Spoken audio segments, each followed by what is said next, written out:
Hello everyone, नमस्कार आणि तुमच्या सर्वांचं घरची कारभारीमध्ये मी शकुंतला चव्हाण मोहिते मनापासून स्वागत करते आणि आजच्या सुंदर आणि नवीन अशा ब्लॉगला सुरुवात करते। तर आजचा दिवस तुमचा छान आनंदाचा, सुखाचा आणि उत्साहाने भरलेला असा जाऊ देत। तुम्ही जे काही ठरवलं असेल ते सगळं सत्कारणी राहू देत, सगळ्या तुमच्या इच्छा पूर्ण होऊ देत अशी स्वामींच्या आणि बाप्पाच्या चरणी प्रार्थना करून आजच्या छानशा व्हिडिओची सुरुवात करूया। तर व्हिडिओ स्टार्ट टू एंड शेवटपर्यंत नक्की पहा। चॅनलवरती जर नवीन असाल तर चॅनलला सबस्क्राईब करा, बेल आयकॉन क्लिक करा आणि तुमच्या प्रतिक्रिया मला कमेंट बॉक्समध्ये नक्की कळवा। आणि थोडा जरी व्हिडिओ आवडला तरी लाईक करून जास्तीत जास्त मैत्रिणींपर्यंत शेअर करायला विसरू नका। तर आज आहे गोपाळकाला, तर सर्वांना गोपाळकाला दहीहंडीच्या गोविंदाच्या खूप खूप शुभेच्छा। आणि तुमच्याकडे कशी साजरी केली जाते दहीहंडी, किंवा तुमच्या इथे कुठे आहे का, तुम्ही गेलात का, मला कमेंट बॉक्समध्ये नक्की कळवा। तर आता इथे बारामतीमध्ये पण असते आहे, पण आता पाऊस आहे आज सकाळपासून, म्हणजे कालपासूनच 2-3 दिवस झाले कंटिन्यू येतो अधूनमधून आणि मुलं घेऊन जायचं म्हटलं तर खूप गर्दी असते आणि खूप मोठंही असतं आणि पाऊस पण त्याच्यामध्ये, म्हणून आम्ही तर काही गेलोच नाही आहे। तर आता घरातलं सगळं आवरले, माझं संध्याकाळची देवपूजा झालेली आहे। तर जी सेवा आहे ती माझी अजून करायची आहे, ती आता करणार आहे मी। आणि आज आहे मंगळवार, तर श्रावण महिन्यात जी आपण कुलदेवीची सेवा करतो तर त्याच्यातलीच काही सेवा माझी पण आज मंगळवारची करायची आहे। दुर्गा सप्तशती असेल किंवा स्त्रीसूक्त जे काही आपण करतो ते, आणि सॉरी काय म्हणत होती मी, की मंगळवारची जी आपली कुलदेवीची सेवा असते, मंगळवारची कोणी शुक्रवारची करतात, तर त्याच्यामध्ये आपण सप्तशतीचा पाठ करतो किंवा मग काही विशिष्ट अध्याय वाचतो। तर हे नक्कीच आपण केलं पाहिजे, ज्यांना शक्य होईल त्यांनी नक्की करत जा। आणि जे सेवेमध्ये आहेत ते आवर्जून करतातच या गोष्टी। आता मी सुद्धा नव्याने स्टार्ट केलं, म्हणजे श्रावण चालू झाल्यापासून ह्या सगळ्या गोष्टी ॲड केल्यात सेवेमध्ये, तर आता तेच माझं सुद्धा करायचं आहे। तर आता मी आवरून घेते आणि एकंदर व्लॉग हा खूप छान असणार आहे, तर स्टार्ट टू एंड शेवटपर्यंत नक्की पहा आणि शेवटपर्यंत चॅनलवरती कनेक्टेड राहा। तर चला, हाय गाईज, तर चला लगेच व्हिडिओ सुरू करूया। तर आज मी बनवणार आहे छान अशी रेसिपी। तर ही आहे गावरान रेसिपी, म्हणजे गावरान हादग्याच्या फुलांची भाजी। तर पावसाळ्याच्या दिवसांमध्ये अशा रानभाज्या किंवा रानमेवा खूप सारा भेटतो आपल्याला, आणि अशा काही रानभाज्या असतात तर त्या खूप पौष्टिक, त्याचबरोबर काही ना काही त्याच्यामध्ये आयुर्वेदिक गुणधर्म असतात। आणि ज्या अशा गावरान भाज्या असतात त्या चवीला अगदी चविष्ट, आणि त्याची जी टेस्ट असते ती वेगळीच असते, ती इतर कुठल्याही भाज्यांमध्ये तुम्हाला भेटणारच नाही। तर अशीच आज मी बनवणार आहे हादग्याच्या फुलांची भाजी। लास्ट टाईम एकदा बनवलेली, त्यावेळेस मी विकत आणले होते फुलं, पण ह्यावेळेस आता ही डायरेक्टली झाडाची काढून त्याची भाजी बनवणार आहे। आता आम्ही जिथे राहतो तिथे झाड आहे, तर तिथूनच आता काढलेली आहेत फुलं। तर फुलं छानपैकी स्वच्छ धुवून घेतलेली आहेत, त्याचे देठ काढून आणि त्याच्यामधले जे परागकण असतात किंवा जे आपण केशर म्हणतो, जे मध्ये असतं ते काढून घेतलेलं आहे। त्यानंतर आता भाजी बनवण्यासाठी 2 चमचे बेसन पीठ मी छान खरपूस भाजून घेतलेलं आहे आधी कढईमध्ये। तर ते शूट करायचं राहून गेलं, पण आता म्हटलं तुम्हाला सांगावं। तर आता आपल्याला काय काय लागणार आहे भाजीसाठी साहित्य, तर एक बारीक चिरलेला कांदा, 7 ते 8 लसणाच्या पाकळ्या चिरून घेतल्यात आणि एक टोमॅटो बारीक चिरलेला। तर आता आपण कशी भाजी बनवायची ही बघूया। तर चॅनलला अजूनही सबस्क्राईब केलं नसेल तर लगेच सबस्क्राईब करून बेल आयकॉन क्लिक करून घ्या, म्हणजे असेच नवनवीन व्लॉग्स, अधूनमधून काही रेसिपीज आणि हाऊस वाईफसाठी उपयुक्त अशा स्पेशल टिप्स मी घेऊन येत असते। तर त्यासाठी चॅनलवरती कनेक्टेड राहा आणि चॅनलला सबस्क्राईब करून बेल आयकॉन क्लिक करा। थोडा जरी आवडत असेल व्हिडिओ तरी लाईक करून जास्तीत जास्त मैत्रिणींपर्यंत शेअर करा आणि कमेंटसुद्धा करा, कमेंट करायला विसरू नका तुम्हाला आणि कसं वाटतं आहे व्हिडिओ बघून, आणि त्याचबरोबर तुम्ही कशी बनवता ही रेसिपी ती मला कमेंट बॉक्समध्ये नक्की कळवा। तर आता माझ्या पद्धतीने मी कशी बनवते ते मी तुम्हाला सांगते। तर लास्ट टाईम मी एकदा बनवलेली, त्याच्यानंतर आता ना मी जे बेसन भाजून घेतलेलं ते कढईला लागलेलं ते छानपैकी मी पुसून घेतलेलं आहे ऑलरेडी आधी। कारण मग ते करपून जाऊ शकतं भाजीमध्ये, त्याची मग करपट चव लागेल, त्यामुळे ते पुसून घेतलं. आता गॅस चालू केलेला आहे आणि त्याच्यामध्ये आता कढईत मी तेल टाकलेलं आहे 2 पळ्या. तर तेल गरम झाल्यानंतर आता आपण फोडणी देणार आहोत. तर ही रेसिपी मी मधुराज रेसिपी चॅनलवरती आधी पाहिली होती. तर जशीच्या तशी अगदी मी तशी करत नाही, थोडेफार चेंजेस ते काय करते तर ते तुम्हाला मी सांगते. तर जसं की आपल्या आवडीनुसार आपण करतो, पण ज्या काही गोष्टी एखादी रेसिपी मला माहीत नसेल किंवा वेगळ्या पद्धतीने करायची असेल तर मी नक्कीच मधुराज रेसिपी चॅनलवरती कधी बघते. कारण तिथे कसं रेसिपी त्यांच्या मधुराताईच्या रेसिपीज केल्या तर फेल जाणार नाही ह्याची गॅरंटी असते, चुकत तर नाही.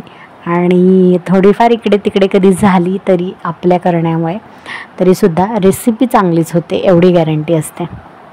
तर आता कढईत तेल गरम झाल्यानंतर मी टाकलेले आहेत जिरे छान तडतडल्यानंतर जो चिरून घेतलेला बारीक लसूण आहे तो मी आता ह्याच्यामध्ये टाकणार आहे आणि तो छान असा फ्राय करून घ्यायचा आहे.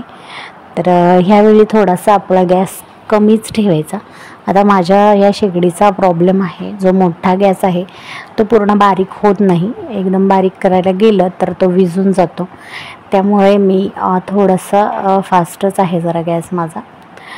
तर कधी कधी होतं मला असं ना, फोडणीला ह्या गॅसमुळे प्रॉब्लेम होतो, कारण बारीक गॅसवरती कधी कधी फोडणी व्यवस्थित होतही नाही, पटपट भाजत नाही कांदा वगैरे, त्यामुळे मी इकडेच मला कम्फर्टेबल वाटतं.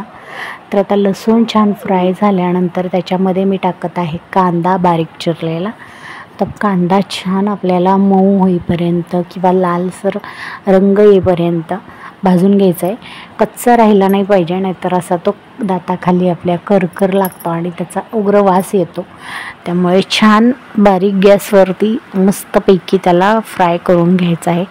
तर मी थोडाफार जो गॅस माझा बारीक होतो तर तेवढासा करून घेते, पूर्ण बारीक तर होत नाही पण थोडासा बारीक होतो तेवढा करून घेते. तर आता ह्याच्यामध्ये मी चेंजेस काय केलेत रेसिपीमध्ये, तर थोडीफार तर मी जशी रेसिपी बघितली होती तशीच करण्याचा प्रयत्न केला आहे.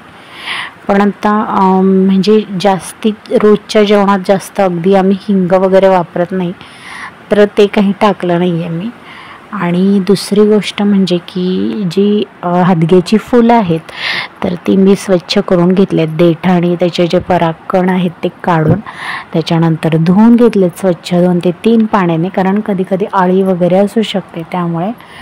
आणि ती फुलं ना काही जण चिरून घेतात. आता जेव्हा मी रेसिपी पाहिलेली तर त्या रेसिपीमध्ये मधुराताईने सुद्धा ती चिरून घेतली होती बारीक, पण आमच्या घरामध्ये ती फुलं अख्खीच आवडतात, कारण ती शिजून एकदम मऊ होतात आणि एकदम ती एवढीशीच होतात, त्याचा आकार कमी होतो. त्यामुळे म्हणजे चिरण्याची काही आवश्यकता आहे असं वाटत नाही. जर तुम्हाला आवडत असेल तर तुम्ही चिरूही शकता. तर इथे मी आता कांदा भाजल्यानंतर त्याच्यामध्ये घातलेला आहे टोमॅटो. तर टोमॅटो छानपैकी शिजण्यासाठी त्याच्यामध्ये थोडंसं मीठ घातलं की तो मऊ होतो आणि त्याचा छान असा अर्क उतरतो भाजीमध्ये, असा तो अख्खाच्या अख्खा फोडी राहत नाहीत, एकदम मेल्ट होतो. तर मी टोमॅटोमध्ये मीठ घालताना नेहमी जेवढं मला भाजीत मीठ घालायचं आहे तेवढं एकदाच घालून घेते. थोडं थोडं घालायचं म्हटलं तर मग तो अंदाज चुकतो, कधी कमी होतं कधी जास्त होतं. त्यामुळे एकदाच जे असेल ते मीठ मी टोमॅटोमध्येच टाकून घेते. मीठ घातल्यानंतर टोमॅटो पटकन गळतो, म्हणजे पटकन मऊ होऊन मॅश होऊन जातो. तर छान असा टोमॅटो फ्राय रोस्ट म्हणजे एकदम भाजून घ्यायचा आहे फ्राय करून. असा अख्खा फोडी जर राहिल्या तर ते एकदम म्हणजे अशा वेगळ्या आंबटपणासुद्धा लागतो. त्यामुळे छान असा मऊपर्यंत शिजला ना की छान लागते, त्याची टेस्ट पण छान लागते आणि आंबटही लागत नाही. ॲक्च्युली ज्यासाठी आपण टोमॅटो वापरतो तो म्हणजे ती टेस्ट येते भाजीला.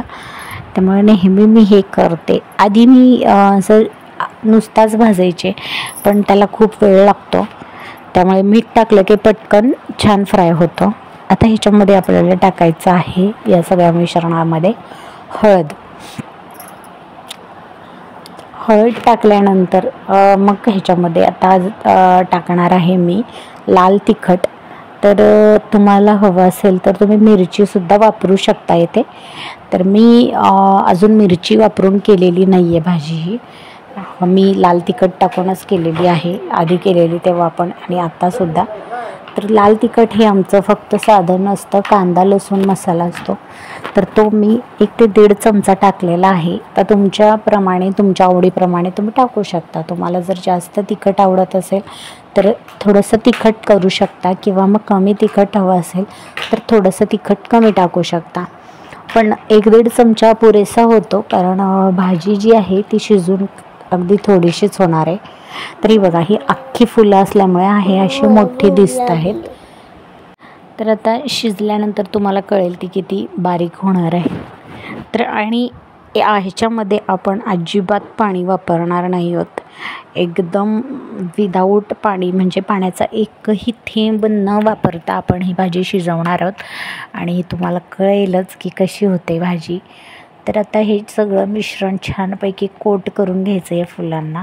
तर आता तुम्हाला लक्षात येईल, जशी वाफ लागेल तशी ऑलरेडी लगेचच ही फुलं एकदम अशी मऊ पडतात आणि एकदम अशी काय म्हणू शकतो आपण, अशी छोटीशी होतात. म्हणजे जी फुललेली मोठी मोठी फुलं दिसतात ते एकदम अशी वाफेने लगेच शिजून येतात. छान अशी भाजी मिक्स करून घ्यायची. जो आपण मसाला टाकलेला आहे त्याच्यामध्ये जे काही जिन्नस, त्याच्यामध्ये छानपैकी कोट करून घ्यायची आहे फुलं. तर तुम्हाला दिसत असेल की व्यवस्थित मिक्स करून झाल्यानंतर तुम्ही बघाल की भाजीला ऑलरेडी किती पाणी सुटलेलं आहे.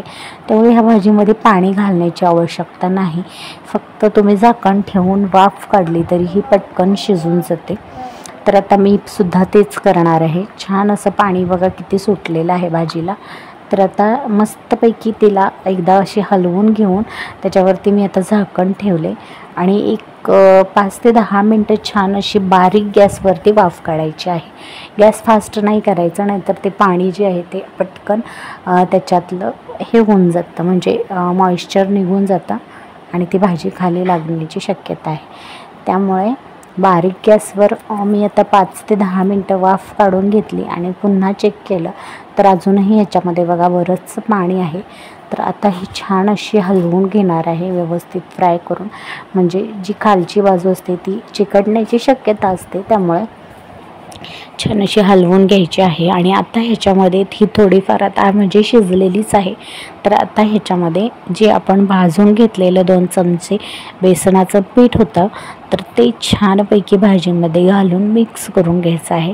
आता हे मिक्स करताना एक गोष्ट लक्षात घ्यायची आहे की त्याच्या गुठळ्या नाही झाल्या पाहिजे अशा, नाहीतर त्या असेच अख्खेच्या अख्खे गठ्ठे तयार होऊ शकतात त्याच्यामध्ये बेसनचे. ते छानपैकी हलवून मेल्ट करून घ्यायचं आहे, म्हणजे गुठळ्या वगैरे फोडून घ्यायच्या आहेत त्याच्या, शक्यतो होऊनच द्यायच्या नाही आहेत. आणि छान असं भाजीला त्याच्यामध्ये मिक्स करून घ्यायचं आहे. आणि तुमच्या लक्षात येईल जसं तुम्ही बेसन पीठ टाकाल तसं जे राहिलेलं मॉइश्चर आहे ते कमी होण्यास मदत होते आणि त्याला एक थिकनेस येतो भाजीला आणि खूप छान. आणि अशीच भाजी खावीशी वाटते, तुम्ही बघू शकाल. ॲक्च्युली ज्या दिवशी मी आता ही भाजी बनवली तर आहे मंगळवार, माझा उपवास आहे श्रावणातलं मंगळवार. तर आता म्हणजे मी तर आत्ता खाऊ शकत नाही, मी संध्याकाळीच खाणार. तर सांगण्याचं तात्पर्य हेच की ही भाजीचं हे असं स्ट्रक्चर बघितलं की त्यावेळेसच खावं अशी वाटते. करतानाच तुम्हाला कळेल की किती छान अशी दिसते. तर आता बेसन पीठ छान त्याच्यामध्ये मिक्स करून घेतलं, सगळीकडे भाजीला व्यवस्थित हलवून घ्यायचं आहे. त्याच्यानंतर पुन्हा एकदा झाकण ठेवून 5 मिनटं वाफ काढून घ्यायची. आता ही कशासाठी, तर बेसन पीठ तर ऑलरेडी आपण भाजून घेतलं आहे, पण आता ते भाजीत आपण घातले तर एकदा छानपैकी त्याची वाफ काढली तर ते बेसन पीठ छान शिजलं जातं आणि भाजीमध्ये त्याचं जे काय आहे ते एकजीव होऊन जातं बेसन पिठाचं आणि भाजीचं जे काही ज्युसीपणा आहे तो, आणि त्याने भाजीला एक छान अशी टेस्ट येते. आता नुसतं आपण बेसन पीठ घालून लगेच फ्राय करून जर काढलं तर एवढं असं बेसनचं जो काही म्हणजे थोडाफार हे वाटू शकतो. त्यामुळे छान अशी ती भाजी पुन्हा एकदा वाफेवर शिजवून घ्यायची. तर अशा प्रकारच्या ज्या रानभाज्या असतात ना, तर त्या शक्यतो आपल्याला सारख्या भेटत नाहीत आणि जर अवेलेबल झाल्या तर नक्की घ्याव्या आणि खाव्यात, कारण ह्याच्यामध्ये खरंच खूप सारे पौष्टिक गुणधर्म असतात. आता हदग्याची भाजी जर म्हटले तर हे पित्तनाशक आहे, त्यानंतर वातनाशक, कफनाशक, तर ही खूप सारे फायदे आहेत या भाजीचे. म्हणजे वात, पित्त आणि कफ याच्यावरती फायदेमंद अशी ही भाजी आहे.